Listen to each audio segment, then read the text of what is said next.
So both teams with a fair bit of team fight. Cloud9, they do have a fair bit of pushing power. If they take some team fights, they can certainly knock down some towers. But Team Tinker, if Cloud9 make any kind of level 7, and looks like they will try to make a hold here at the tier 2. There's the glyph, and ooh, the wraparound from behind. Quick was here, haste rune on. He's got an RP, will burn it. Solo onto Fada, skewer back. Now Fada in big trouble. No way he'll survive that one. First blood is drawn. I think he even backtracked some other damage in there as well, so because he looked like he took no damage at all. Envy down bottom will get initiated upon. Black hole from Moba to secure the kill, and they'll have the right clicks to bring him down. A much needed kill on the Invoker, but now can they make the escape? Upheaval coming out, Bulba slowed down to oblivion, and Ali2000 will continue the channel. That makes room for Pylai Die to come in. Burrow strikes on the mark, and Enigma will... That's where they can really start making a stand.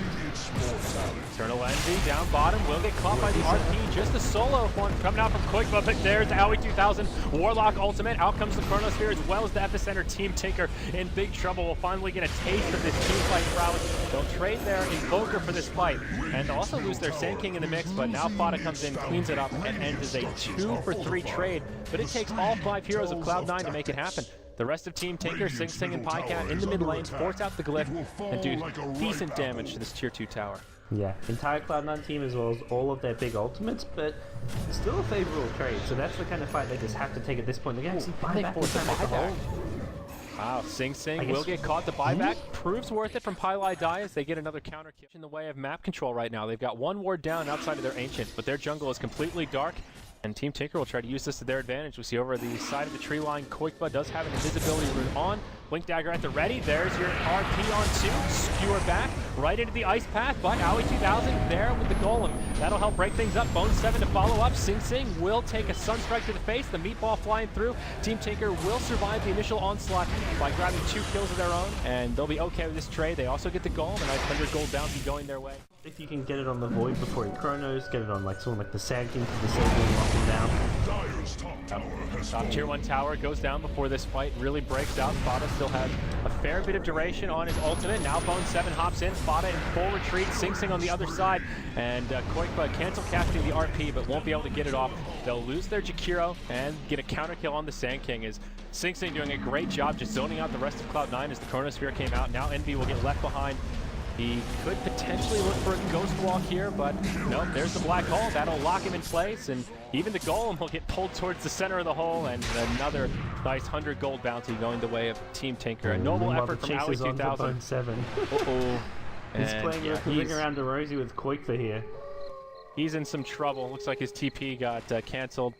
A little bit too speedy with that Mask of Madness, but it's pretty soon to expire. Koikba has his Blink Dagger up, and yeah, we'll just chop him down. That's a nice streak going the way of Koikba. Reaching that tier 3. It's actually Cloud9 pushing right now. They're the ones, even up against Aegis, still going on the aggressive here. It's because of how big these ultimates are. Smoke from the Enigma's going to get revealed instantly, but now they know exactly where these heroes are.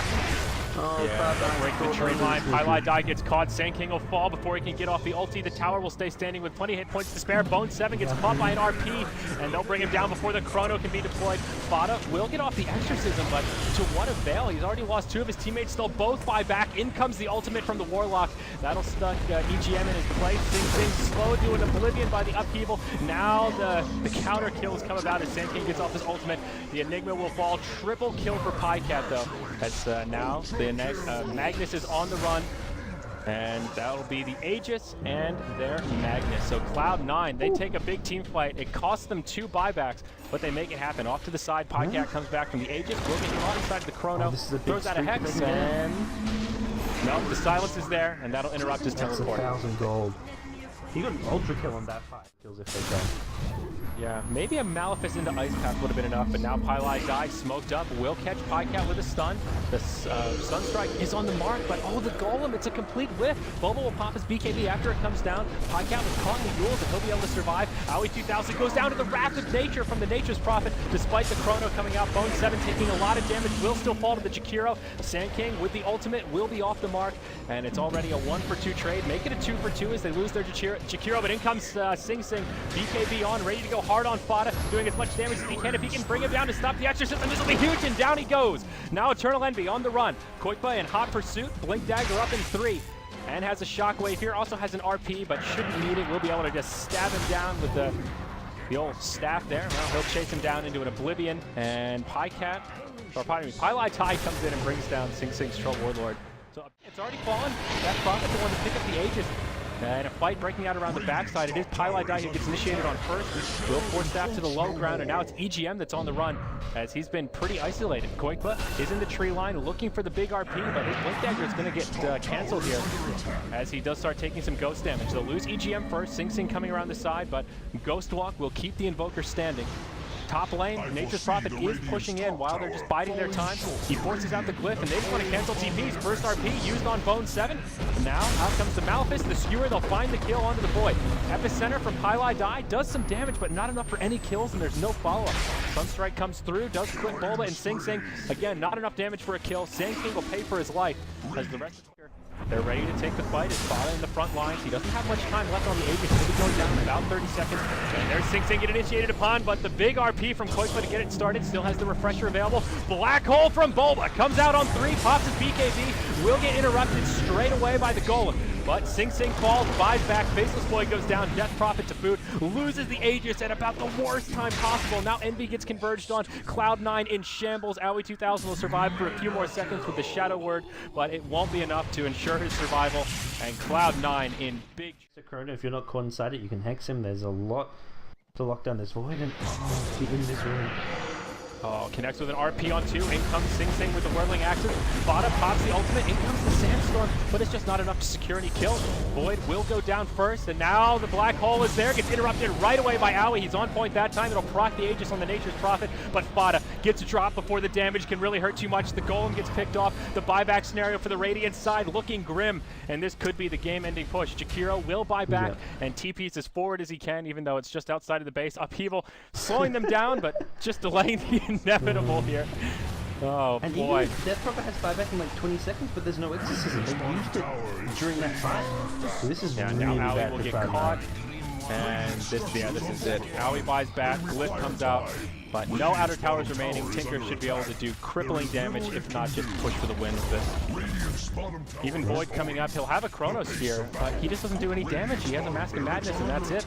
Warlock, no ultimate, same problem, different hero. It seems there's too much reliance on the Death Prophet ultimate. During the mid game, they're getting a lot of extra damage out of the tank, and the longer this game goes, the less effective Epicenter is becoming. And all Team Tinker get a second lane, and with that, well, I don't think they're done. I think they're going for the third lane. They want to secure the game, and it's GG. Oh, why not? There you go. Nothing Cloud9 can do, so a pretty action-packed game, 42 minutes.